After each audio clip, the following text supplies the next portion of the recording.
মজুরি এখন কিরকম দিচ্ছে? 250 টাকা সব নিয়ে, তাই তো?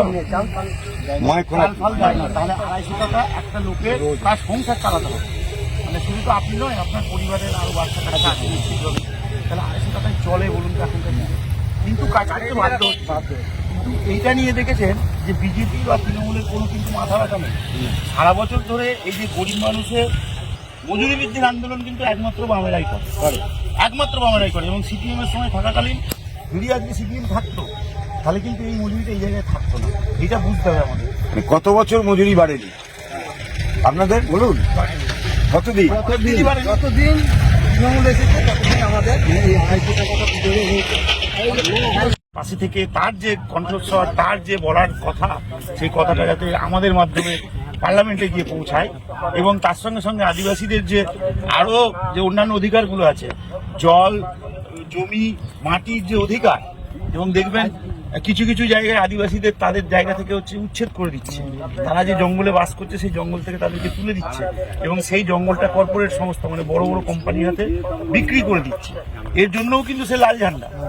ফলে এই সমস্ত আমাদের আবেদন যে এইগুলোর কথা মাথায় রেখে আগামী যে লোকসভা নির্বাচন 13ই মে চতুর্থ দফা নির্বাচন, সেই নির্বাচনে আপনারা আমাকে ভোট দেবেন, তথা আপনাকে জয়ী করবেন।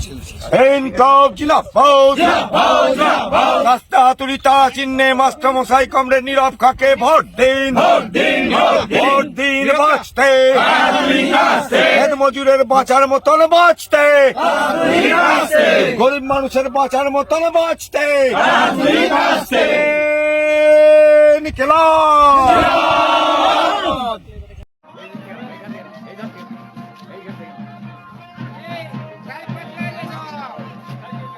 আস্তে আস্তে আস্তে একটু দাঁড়াবে, আস্তে ভিডিও হয়ে গেছে।